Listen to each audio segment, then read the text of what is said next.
제목으로 말씀을 나눠보도록 하겠습니다.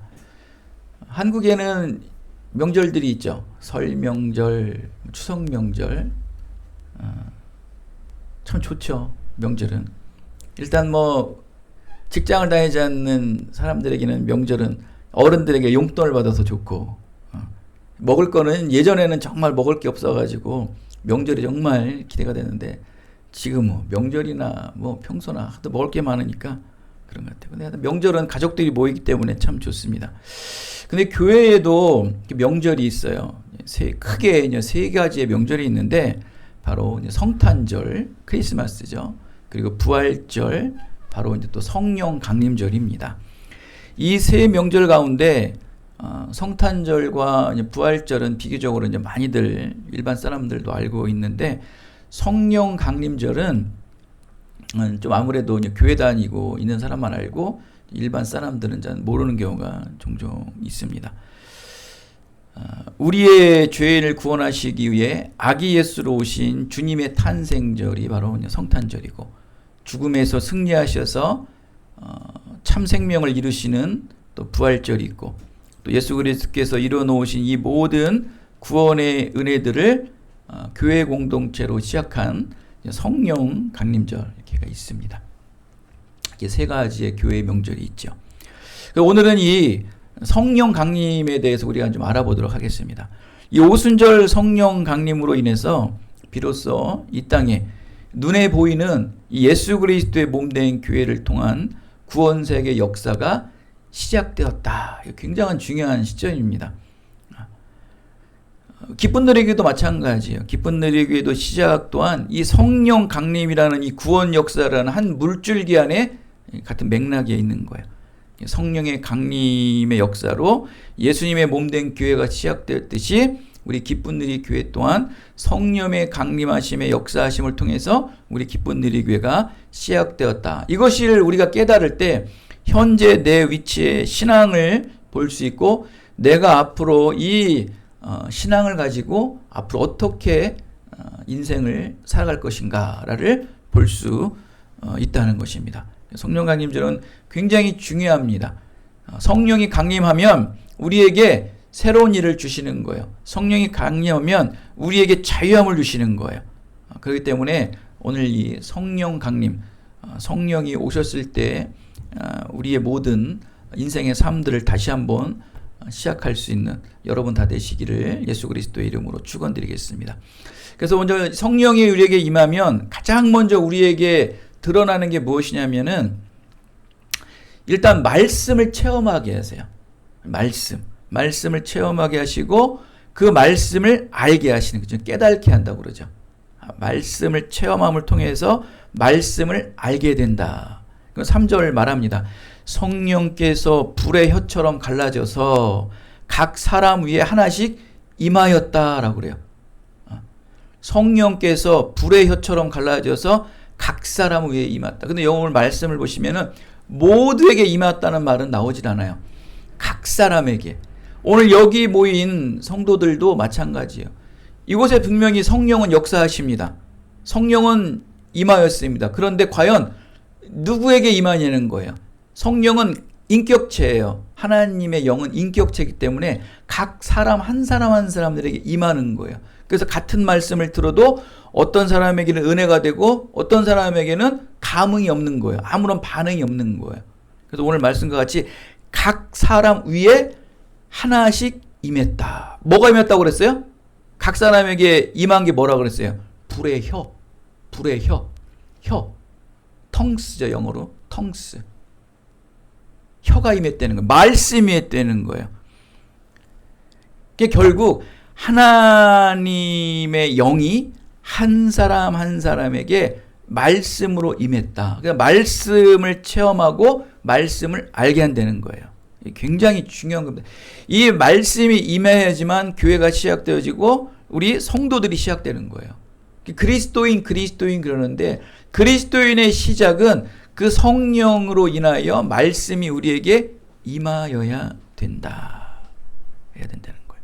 그래서 이어져서 4절에 말합니다. 말씀이 임하면 어떻게 되느냐면은 이 성령이 우리에게 임하게 되면 4절에 보면 뭐라고 합니까? 언어로 말하게 한다. 그냥 성령이 임하면 말하게 하는 거예요. 오늘 제목과 같이 성령이 임하면 말하게. 각 사람에게 뭐가 임했다고 그랬어요? 불의 혀. 불의 혀. 말씀이 임하면 그 불의 혀가 우리에게 자꾸 속삭여 주시는 거예요. 자꾸 말씀해 주시는 거예요. 그 말씀이 이게 끌어올라가서 우리가 삶 속에서 말하게 하는 거예요. 우리 환희도, 우리 정환희도 성령의 은혜를 받아서 말하게 되는 거예요.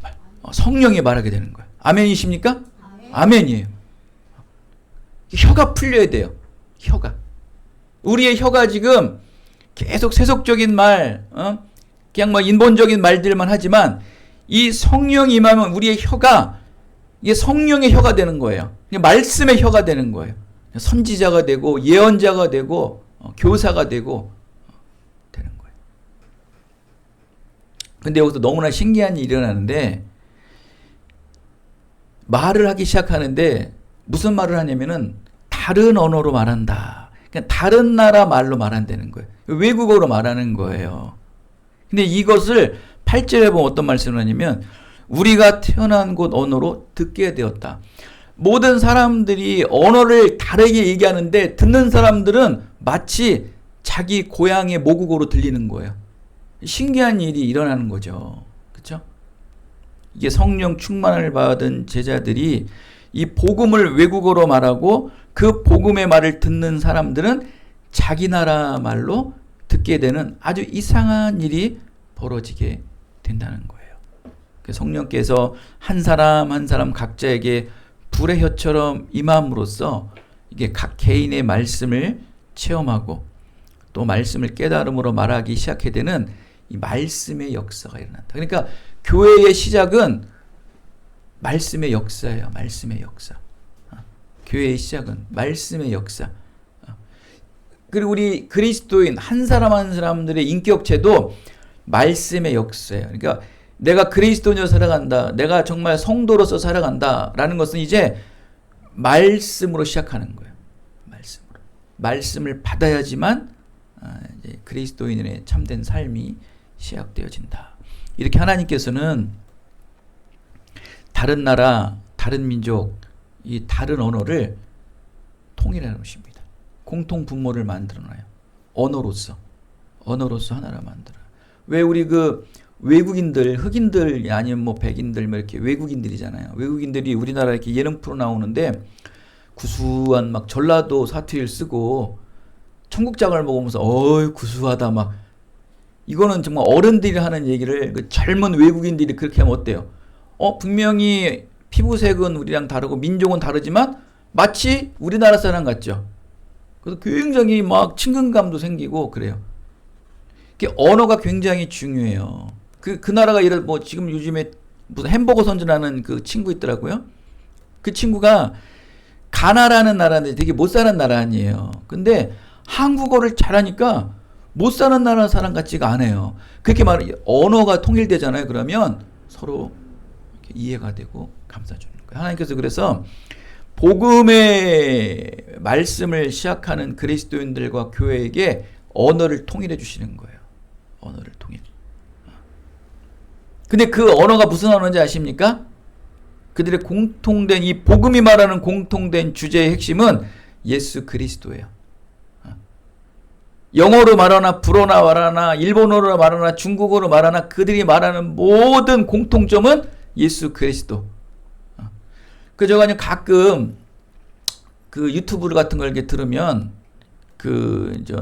CCM 외국 곡을 가끔 들어요. 근데 그들이 막 그냥 영어 가사 이제 모르는 것도 나오는데 그러면 그들이 막 울부짖으면서 부르는 노래가 마음에 와닿아요. 근데 그거를 이제 자꾸 그 가사를 이렇게 좀 이렇게 반복해서 들으면은 주님을 찬양하는 거예요. 예수 그리스도의 이름을 찬양하는 거예요. 그게 와닿는 거예요. 참 희한하죠. 이렇게 성령에 의하여 복음의 말씀을 체험하고 깨닫게 될 때 어김없이 나타나는 현상은 언어, 말이에요, 말. 복음이신 예수 그리스도를 통일되게 말하시는 거예요. 가장 먼저 믿음의 사람이라는 증거가 드러난 것은 말이에요. 언어를 보면 알아요. 그 언어. 같은 예수 그리스도라도 달라요. 성령의 체험으로 예수 그리스도와 성령을 체험하자는 예수 그리스도가 다른 거예요, 여러분. 언어가 달라요, 언어에서 나오는 그 색이 다른 거예요. 오순절 성령 강림 사건은 마치 구약의 바벨탑 사건이 있죠. 바벨탑 사건은 인간이 교만으로 인해서 하늘로 올라가고 싶어가지고 탑을 높이 쌓다가 하늘에 닿을 쯤에서 하나님께서 그 탑을 무너뜨리지 않습니까? 그러면서 그들을 그때만 해도 언어가 한 언어를 썼어요. 하나의 언어를 써가지고 모든 사람들이 소통이 되다 보니까 이 언어를 소통시켜줘 보니까 이 사람들이 하나님을 뛰어넘으려는 교만이 생긴 거예요. 그래서 하나님께서 바벨탑을 무너뜨리고 그들을 흩어뜨리면서 언어까지도 다 바꿔놓습니다. 그 이후로 언어가 이제 세상 언어가 다 바뀐 거예요. 이 바벨탑 사건 이후에 언어가 나뉘고 민족이 흩어졌는데 이 오순절 성령 강림 사건을 통해서 모든 민족이 하나로 모이고 또 그 민족의 모임을 통해서 언어가 하나 되었다라고 말합니다. 복음으로 인해서 서로 소통이 가능해졌다.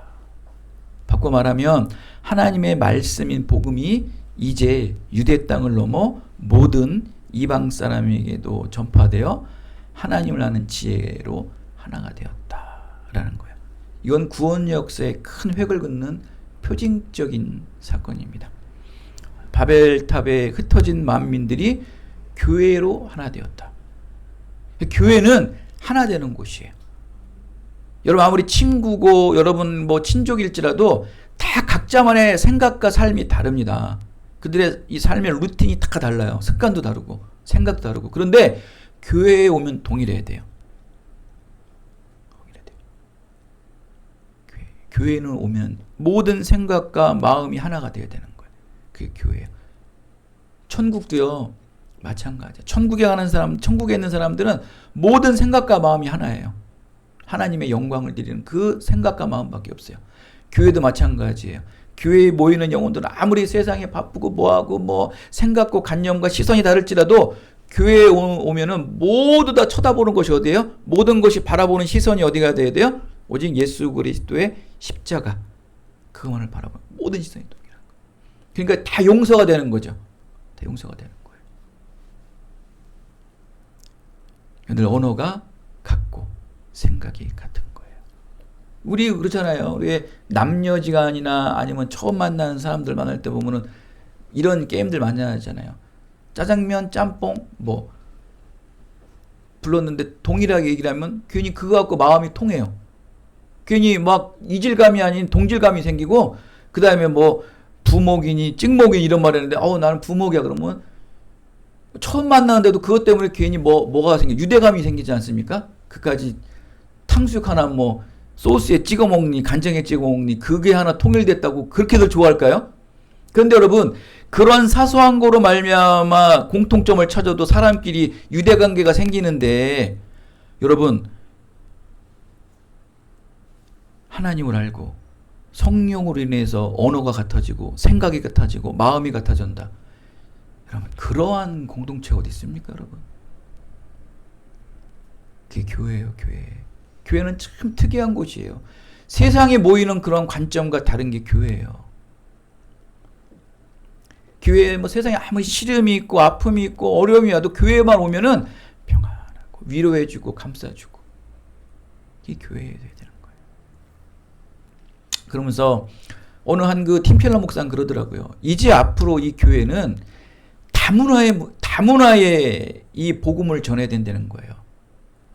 지금 여러분 서구교회와 미주교회들이 어마어마한 부흥을 일으키고 그 나라들이 지금 선진국이 반열에 올라가지고 지금 온 세계를 장악하고 있지 않습니까? 유럽이나 이제 미주에서. 그죠? 이제 그런 나라들이 기독교가 다 쇠락을 했습니다. 근데 이 나머지가 다 어디 돌아갑니까, 지금? 아시아의 일부 지역과 또 남미 지역으로 또 아프리카 지역으로. 오순절 성령 강령으로 해가지고 그쪽에 어마어마한 부흥의 은혜가 일어납니다. 그럼 무엇입니까? 이제 교회는 복음은 그러한 다문화로 가야 된다. 그거밖에 해법이 없어요. 이제 있는 교회도 지키질 못해요. 지키질 못하는 상황이 돼버립니다. 이제 우리 교회도 다문화를 다문화라서 외국인들 찾는 게 아니고 여러 생각들 가진 자들을 다 포용할 수 있는 교회가 되어야 된다는 거예요.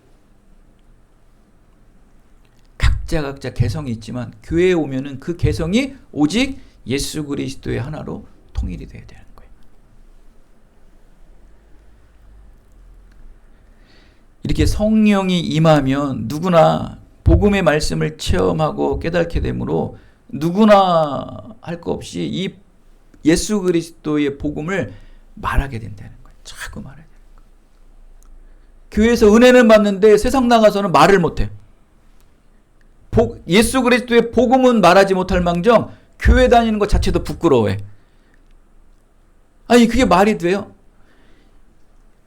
성령을 체험하면 불과 같은 혀가 우리에게 임하면 복음의 말씀을 언어로 말한다고 그러잖아요. 이게 선포거든요. 어느 누구와 상관없이 어디나 가서는 선포하는데 그 복음은 선포하지 못할 망정 교회 다니는 것도 부끄러워서 얘기를 못한다. 왜 얘기를 못할까요? 내가 교회를 다니는 만큼 도덕적으로 인격적인 모습들이 흠이 너무 많은 거야.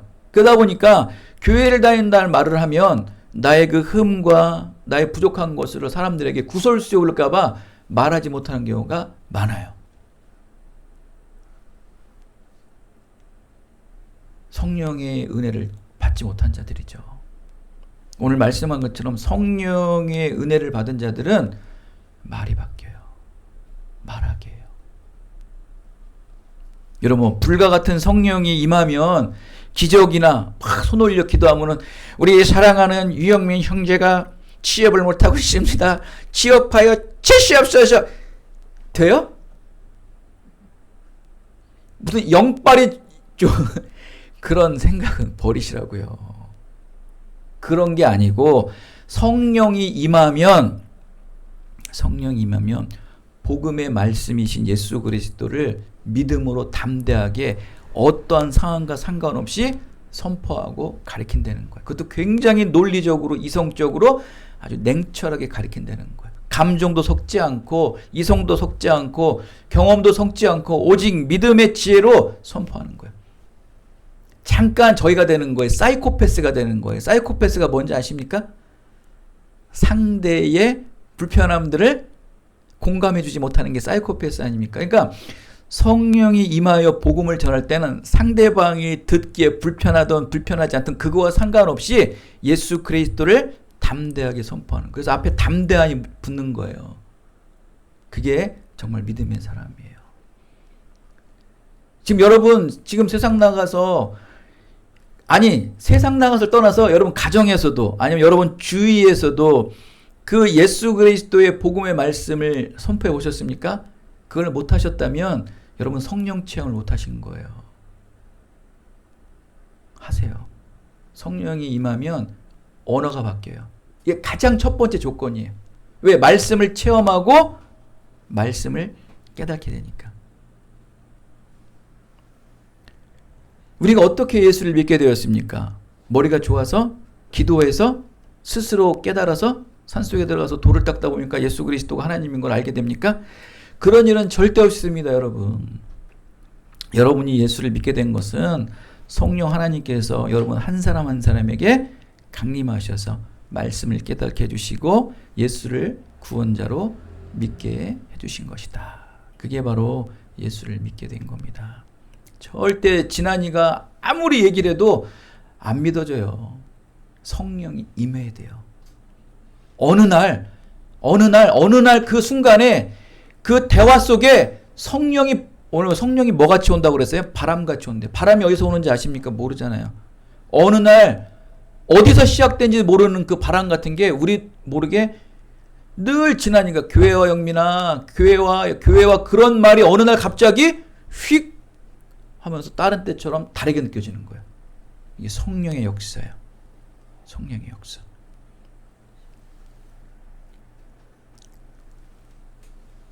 정말 불의 혀라고 그래가지고 우리 머리 위에 불의 혀가 있습니까?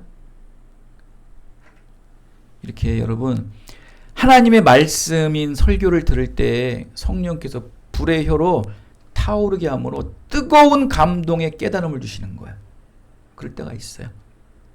그러면서 예수님을 믿게 돼요.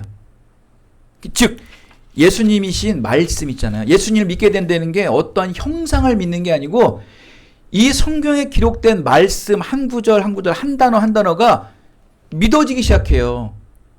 믿어지니까 이게 막 깨달아지기 시작하는 거예요. 어떻게 바다가 갈라지지라는 그 말이 그전에는 믿어지도 않고 막 속으로 끼득끼득 웃고 그게 되겠어? 어느 날 그 사건이 믿어지게 되는데 그게 알게 돼요. 바다가 갈라지는 게 가능하구나. 믿음이 먼저예요. 알미 먼저 아니고 믿음이 먼저예요. 지금 어저께 뉴스 보니까는 박진영이가 아주 그냥 성경 공부하고 난리가 났더만요. 지금 유튜브에서. 그 구원파니까 조심하셔야 돼요. 그는 결국 속였는데 여러분 항상 이 거짓 선지자는 속입니다. 절대로 넘어가시면 안 돼요. 그들의 구원은 아주 잘못된 구원이에요. 위험한 구원이니까 그렇게 하시면 안 돼요. 누가복음서 2장에 말씀하세요. 24장에 말합니다. 주님께서 부활하신 주님께서 엠마오로 가는 두 제자에게 성경의 말씀을 풀어주실 때 그들 속에서 마음이 뜨거워졌더라. 막 뜨겁게 올라왔다는 거예요. 말씀을 들으니까 마음이 뜨거워졌다는 거예요. 그러니까 성령은 뭐라고 표현합니까? 불의 혀. 혀는 뭐예요? 말하는 거죠. 그러니까 성령의 말씀이 우리 심령 속에 뜨겁게 달아오는 거예요. 그때 밝아졌다. 그때 보이지 않던 예수님이 부활하신 예수님이 보이게 되었더라 라고 말하는 거예요. 이렇게 성령의 불로 밝혀주는 조명 없이는 결단코 이 주님의 말씀인 이 성경이 믿어지지가 않고 이해되지가 않는다. 성령의 불로 반드시 조명돼야 돼요. 이렇게 밝은 조명처럼 밝혀줘야 돼요. 서치처럼 환하게 비춰줘야 돼요. 그래야지만 이 말씀이 열리기 시작해요. 불의 혀로 우리의 심령 안에 내주하셔서 복음의 비밀을 말씀할 때 믿어지는 거예요. 그렇다면 여러분 성령 하나님의 임재하심으로 말씀을 깨달아 인생의 참된 목적을 분명하게 깨닫게 된 사람들은 어떤 모습이 드러날까요? 바로 14절에 나옵니다. 베드로와 또 11사도는 어떠한 모습을 드러냅니까? 우리 14절 잠깐 보세요. 성령이 임재하여서 말씀을 깨달아 인생의 참된 목적을 분명하게 깨닫게 된 사람들, 이들은 어떻게 변하던가요? 일어서서 소리 높여 나오죠. 일어서는 거예요. 그리고 선포하기 시작하는 거예요. 소리 높여. 사람이 변하는 거예요. 성령이 우리에게 임하고 말씀을 체험하고 말씀이 믿어지기 시작하면 일어서기 시작한다는데 여기서 일어서라는 단어는 히스템이라는 단어예요. 히스템이. 근데 이 히스템이라는 단어는 뭐냐면 전쟁터에서 적군을 치기 위해 분명한 목적의식을 가지고 총과 칼을 들고 전투태세를 취하는 일어서는 거야. 여러분 5분 대기조라고 알죠? 비상 걸리면 항상 무슨 데프콘이 그게 걸리면은 막 완전 무장하고 군장 메고 그냥 소총 들고 기다리고 있잖아요, 그냥. 그죠? 소리 나면 그냥 뛰어나가는 거예요, 그냥. 그 자세예요, 그 자세.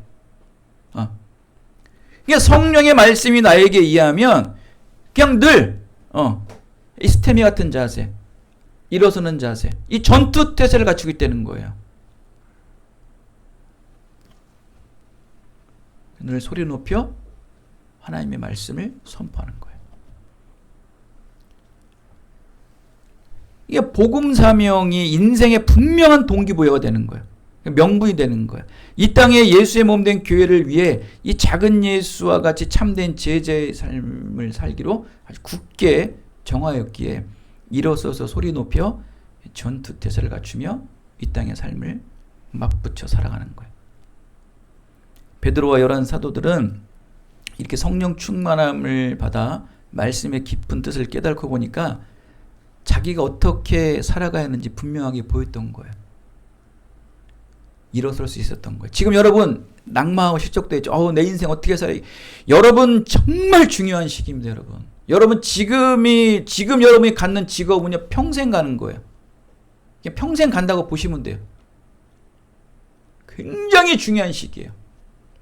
근데 여러분 지금 26, 27 정말 적은 나이에요. 여러분 30대 초반까지 준비한다고 생각하시면 돼요. 혹시 지금 부족하면 내가 30대 아니 3년 4년 더 내가 뭘 연습한다, 너 공부한다, 더 뭘 한다, 쌓는다 생각하고 지금 준비하면은 30대 초반에 얻은 직업이 여러분 60대 70대까지 가는 거예요. 지금 굉장히 중요해요. 지금 여러분 말씀을 받고 지금 여러분 인생의 동기부여가 생기기 시작할 때가 된 거예요. 성령의 은혜를 체험하셔야 돼요. 이 성령의 은혜를 받은 자들은 바뀌어요. 인생이 뒤바뀌는 거예요. 성령으로 말씀을 깨닫게 되면 분명한 인생의 테마가 생겨요. 여러분 한 사람의 이 테마가 있어야 돼요. 모든 사람 개개인들이요 스토리텔링이 있어야 되는데 그 스토리텔링이 있으려면 테마가 있어야 돼요. 주제가 있어야 되죠. 여러분 주제도 없이 스토리텔링이 어디 있습니까 인생에. 여러분의 스토리텔링을 여러분 쓰시려면 테마를 가지세요. 여러분 공부 못해도요 썸머리 아시죠? 썸머리.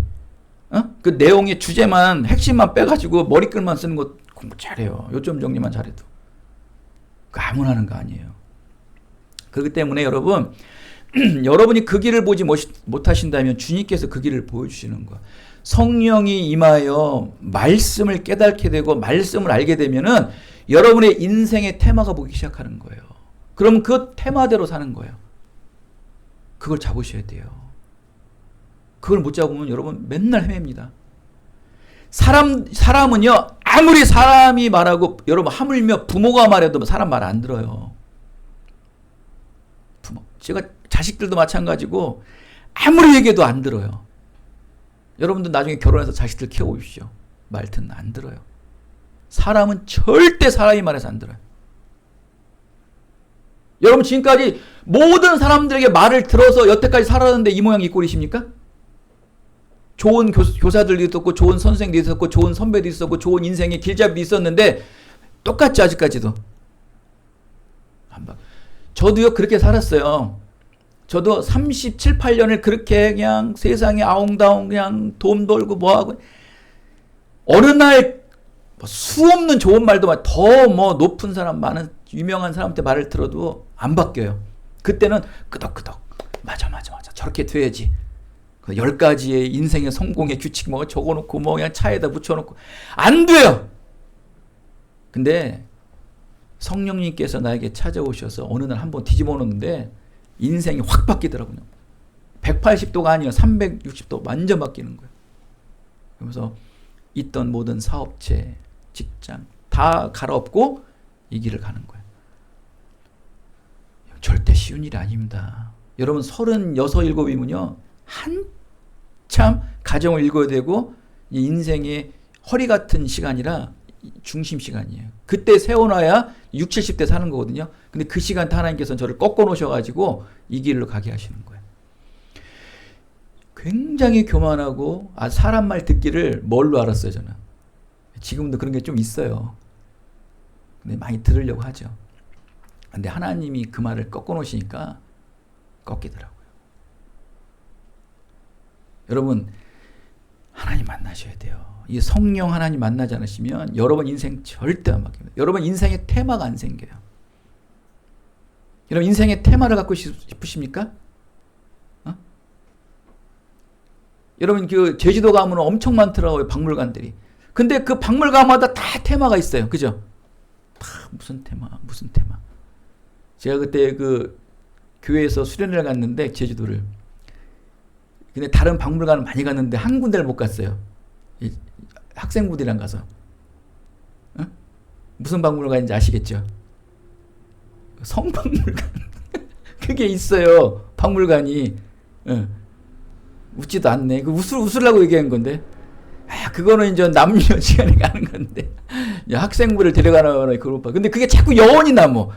거기 갈 거. 근데 그것처럼 무슨 얘기를 하냐면은 테마가 있다는 거예요. 테마가. 그 테마가 있으면 사람들 그걸 찾아가는 거예요. 여러분의 인생도 그걸 찾으셔야 돼요. 근데 그 인생을 찾으려면 주님을 만나시고 말씀이 믿어져야 된다. 그것은 반드시 성령님이 여러분에게 불과 같이 임해야 된다. 할렐루야. 그거 없이 이루어지지 않아요. 절대 안 바뀝니다. 바뀌는 척만 하는 거예요. 여러분, 노아를 보십시오. 모든 사람의 반대에 불구하고 방주를 건설하느냐고 그의 모든 인생을 산 꼭대기에서 방주를 졌어요. 멍청이라고 손까지 했습니다. 그의 소명을 위해 인생상을 바쳤습니다. 어떻게 됐습니까? 그 가족만 살아났죠.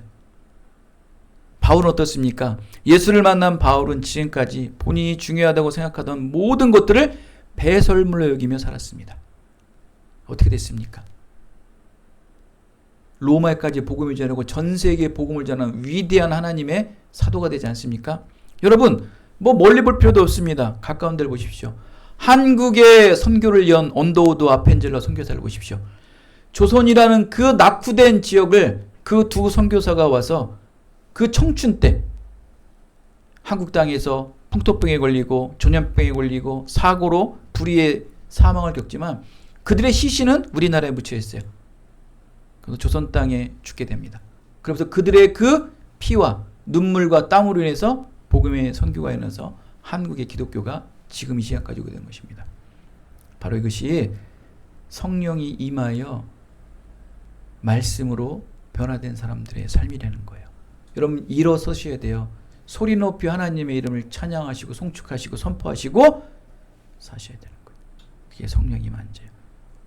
성령이신 불의 혀로 들은 말씀을 인하여 뜨거운 심령으로 일어서서 영적 전투 태세를 갖추셔서 여러분의 인생의 새로운 전환점이 다 되시기를 예수 그리스도의 이름으로 축원드리겠습니다. 은혜가 풍성하신 아버지 하나님 감사합니다.